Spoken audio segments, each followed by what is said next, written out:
क्या कहा कि मैं कलयुग का इतिहास बनाने आया हूं। कहा मैं क्या करने आया हूं? कलयुग का इतिहास बनूंगा। तो क्या इतिहास बन गया? क्या कलयुग का इतिहास बन गया? जो कह रहे बाबा जी चले गए, फिर ये इतिहास बनाएगा कौन? क्या इतिहास यानी इंसान के नाम से बनता? अरे पिछले युगों का इतिहास पढ़िए। सतयुग का इतिहास हिरण्यकशिप राजा के नाम से बना कि मतलब यानी कि वो नरसिंह भगवान के हरिनाम का बना था। त्रेता का इतिहास विद्वान ब्राह्मण रावण के नाम से बना, या ऋषि मुनियों ने जो राम नाम जगाया उस राम नाम और राम की शक्ति उसके द्वारा हुआ था। द्वापर का इतिहास क्या राजा कंस के नाम से बना था, या जो गुरुओं ने जगाया यानी कृष्ण नाम उससे बना था? इतिहास तो ये कह रहा जगाए नाम से बनता है। और आज कलयुग का इतिहास, कलयुग का नाम किसी ने जगाया और है कोई सृष्टि में ऐसा जिसने नाम को जगाया हो? जब नाम जगाने पर इतिहास उस नाम से बनेगा तो नाम तो किसी ने जगाया नहीं। नाम जगाया है बाबा जय गुरुदेव जी महाराज ने, जय गुरुदेव नाम। और कहा बच्चा इसी नाम से परिवर्तन होगा, इसी नाम से सतयुग आएगा, इसी नाम से व्यवस्था बनेगी, इसी नाम से सबको रोजी रोटी दी दिलाई जाएगी, महंगाई गरीबी बेरोजगारी को हटाया जाएगा और यानी टैक्स बढ़ते टैक्सों की भरमार को रोका जाएगा, चोरी डकैती का बलात्कार समाप्त हो जाएंगे। ये नाम ये काम करेगा। फिर भी आप बोल गए। इस नाम का प्रचार धरती पर आज तक किसी ने कराया नहीं है, ताकि आप कलयुग के इतिहास बनाने वाले नाम को भूल न पावे, मतलब विसर न जाए, कहीं तुम्हारे अंदर से हट न जाए। इसलिए इस नाम का प्रचार 10 जुलाई 1952 से 2012 60 साल लगातार किया और सबको सुनाया और सबको बताया गया। और ये भी कहा गया इस नाम को जब कोई नाम तुम्हारी मदद न करे, जिनकी तुम पूजा करते हो, नाम लेते हो, जब तुम्हारा काम कोई न करे तो इस हमारे जगह कलयुग के नाम से अपना काम करा लेना। जब तुम्हारा काम कर दे तब मान लेना। इससे बड़ी सच्चाई और क्या हो सकती? वो भी आपने कुछ नहीं रखी। अब ये दर दर की ठोकरें खा रहे हो, है तुम्हारी कोई सुनने वाला? मुसीबत आपत्तियों से, बीमारी मारियों महामारियों से तुम्हारी रक्षा करने वाला है कोई दिखाई दे रहा? ये सब भुलाने पर आपने अपना नुकसान किया। एक एक वचन को याद रखते थे कुछ। तभी कहा था कि बच्चा मैं कलयुग का इतिहास बनाने आया हूं। सतयुग त्रेता द्वापर के इतिहास बन गए। वही पुराने इतिहास तुम्हें सुनाए पढ़ाए जा रहे, जिनसे तुम्हारा काम नहीं होगा। वो इतिहास अपने अपने युग के, वो नाम अपने अपने युग के जीवों के काम को बनाने वाले। लेकिन आज हम लोग कलयुग में बैठे हैं, हमें कलयुग का नाम चाहिए। जब कलयुग का नाम मिलेगा तब कलयुग के जीवों का भला होगा, कल्याण होगा, उनकी रक्षा और हिफाजत होगी। कितना बताने समझाने पर भी तुम्हारी सोच में कुछ भी तो आया। गुरु की सारी मेहनत आपने पानी में फेंक दी। आगे आने वाले भविष्य में तुम अपने आप को गुरुभक्त नहीं कह पाओगे, क्योंकि पूछा जाएगा कि बच्चा मैंने तुम्हारे लिए कितना किया, नाम जगाया, व्यवस्था बनाई, नामदान दिया, जीवात्मा को घर जाने ले जाने का वादा किया, अब तुमने क्या किया? तुम उसको याद भी नहीं रख पाए, विश्वास भी नहीं कर पाए, अपने गुरु को सच्चा मान भी आप नहीं पाए हो। तो ये कितना भारी गुनाह और पाप है। ये जन गुरु पित निंदा करही, ये धर्मशास्त्र क्या कह रहे हैं? जरा धर्मशास्त्रों के पन्ने पलट के देखो तो सच्चाई आपको मिल जाएगी। ये जन गुरु पित निंदा करही ते चंदा देव है बहुत रही। जो गुरु की निंदा करता है या गुरु को झूठ बोलने वाला, वादा खिलाफी करने वाला, दगेबाजी करने वाला सिद्ध करता है, वो मानो चमगादड़ की उड़ी में जाता। चमगादड़ एक पक्षी जिसकी सूरज निकलते आंख बंद हो जाती, इतना नारकी पापी है कि सूर्य भगवान का दर्शन भी नहीं कर सकता और पूरे दिन पेड़ में उल्टा टंगा रहता है, न भोजन पानी कुछ नहीं। ये है सजा। क्या तुम सब लोग इसी सजा पाने के अधिकारी बन रहे हो या इसी योनि में जन्म लेने की तैयारी में लगे हो? आखिरकार क्या कर रहे हो, तुम्हें विचार करना चाहिए। इसीलिए कहा गया है ये सब व्यवस्था जो बनाने वाला आया, बनाने की व्यवस्था भूमिका बनाई, तुम उसको भी भूल गए, तुम दूरदर्शी को भूल गए। दूरदर्शी का मतलब क्या है अभी तक नहीं जान पाए हो। दूरदर्शी नहीं राजनीति, गुरु को पाने की है एक नीति। गुरु तक जाने का रास्ता, गुरु को पाने का रास्ता, गुरु को समझने की युक्ति है, लेकिन कुछ समझ किसी के नहीं है। और 18 वर्ष दूरदर्शी का प्रचार कर रहा है, आपकी समझ में कुछ आया नहीं। जबकि यहाँ का नियम है कि बाबा जी ने कहा था जब ये राजनीतिक लोग अपना हथियार डाल देंगे, कहेंगे न्याय सुरक्षा रोजी रोटी देना मेरे बस की बात नहीं, महंगाई गरीबी बेरोजगारी हटाना कहेंगे मेरे बस की बात नहीं, और ये टैक्सों की भरमार रोकना मेरे बस की बात नहीं, चोरी डकैती कत्ल बलात्कार ये रुकवाना मेरे बस की बात नहीं। धार्मिक राम की धार्मिक भूमि, कृष्ण की कर्म भूमि और संतों की योग भूमि से ये जीवों की हिंसा और हत्या और मार काट खून खराबा कहेंगे रोकना मेरे बस की बात नहीं। तब बाबा जी ने क्या कहा था, तब मैं अपना ब्रह्मास्त्र उठाऊंगा, तब मैं अपना ब्रह्मास्त्र उठाऊंगा। ब्रह्मास्त्र कुत्तों पर नहीं चलाया जाता, राक्षसों पर। इनके राक्षसी खान पान, राष्ट्रीय भाव विचार, राष्ट्रीय कर्म उन पर चलाएगा। ये राक्षसी खान पान कर्म को ही तो राक्षस का उन पर चलेगा। और आपने ये भी जाना है कि जैसे राइफल की नाम से जब गोली निकल जाती है, परिणाम बाद में आता है। गोली का परिणाम पहले कोई नहीं बता सकता, परिणाम बाद में आता है कि मर गया, कि बच गया, कि घायल हो गया, बाद में आता है।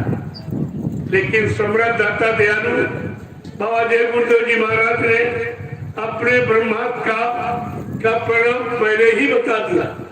न ब्रह्मास्त्र उठा न चला और परिणाम पहले ही बता गए, ताकि लोगों को ये शंका न हो जाए कि बाबा जी का ब्रह्मास्त्र चलेगा तो हमारा कौन सा काम है, कौन सा लाभ देगा, कौन सी हमारी सुरक्षा करेगा, कौन से मेरे बिगड़े काम बिगड़ी व्यवस्था को ठीक करेगा।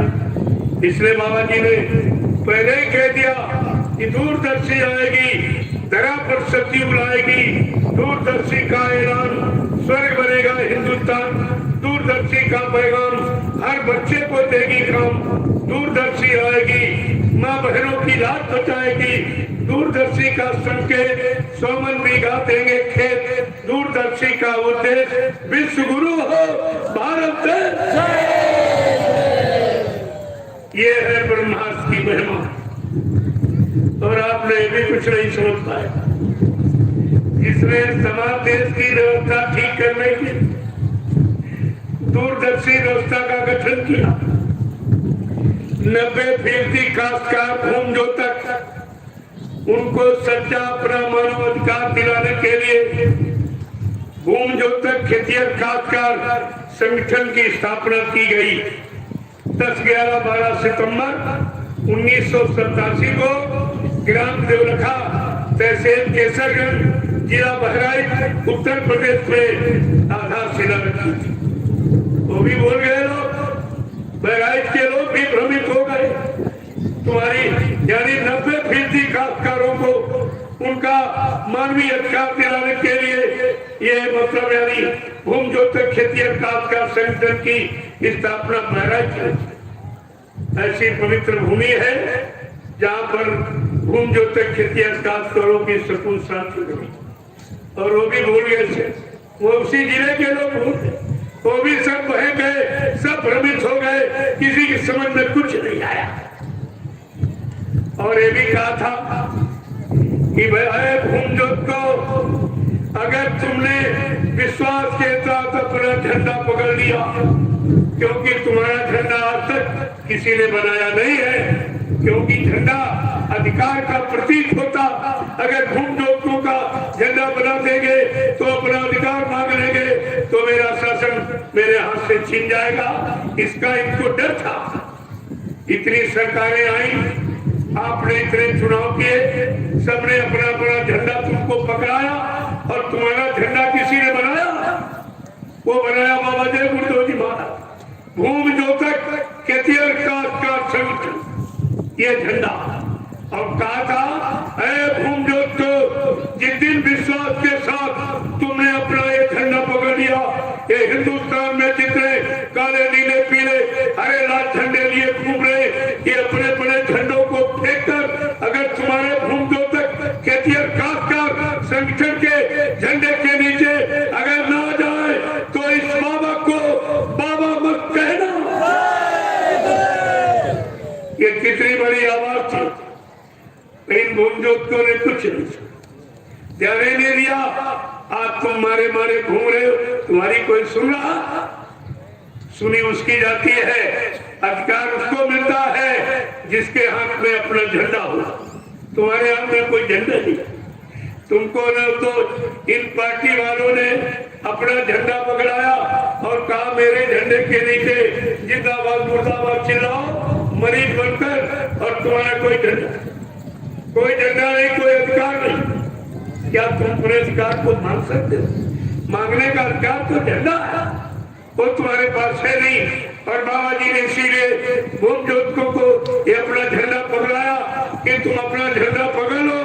जिस दिन तुम अपना झंडा पकड़ लोगे, ये हिंदुस्तान में जितनी पार्टियां जितने दल सब अपना अपना झंडा लिए जो घूम रहे, काले नीले पीले हरे लाल झंडे, ये अपने बड़े झंडों को फेंक कर अगर तुम्हारे भूम जोतक खेतिहर काश्तकार जन संगठन के झंडे के नीचे अगर ना जाए तो इस बाबा को बाबा मत कहना।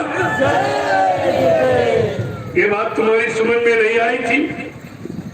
ये आवाज क्या बाबा जी ने अपने लिए लगाई थी कि अपना झंडा तुमको पकड़ाया, तुम्हारा झंडा बनाया और तुम्हें पकड़ाया?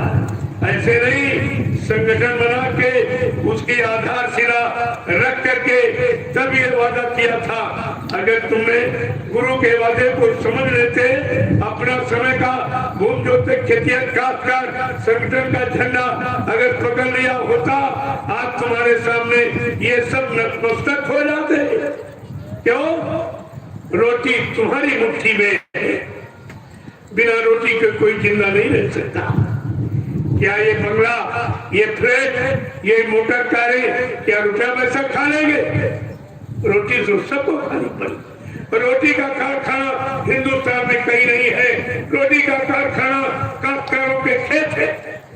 इसलिए बाबा जी ने तुमको बड़ा अधिकार बताया और अधिकार समझ करके झंडे को बनाया और कहा इसको पकड़ लो, लेकिन तुमने कोई ध्यान नहीं दिया।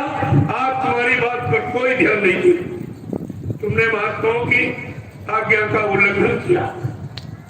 गोस्वामी महाराज ने लिखा है रामचरितमानस में कलयुग के जीवों के लिए कि साधु ज्ञा का फल ऐसा और जगह चले नगर अनाथ कर दे छाप।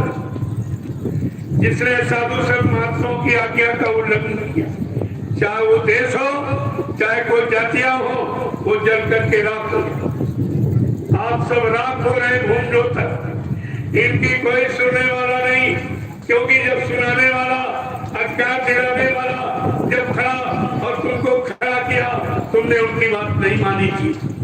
अब तुम्हारी कौन मानेगा? जब संत महात्माओं की नहीं सुनोगे तो तुम्हारी कौन सुनेगा? उनकी नहीं मानोगे तुम्हारी कौन मानेगा? अब तुम रोज चिल्लाओ, कुछ भी करो, तुम्हारी कोई सुनने वाला, कोई सुनवाई नहीं। देख तो रहे हो क्या हाल। और दो, और वोट दो, और जिंदा मुर्दाबाद बोलो, और झंडे पकड़ो दूसरों के, यही होगा।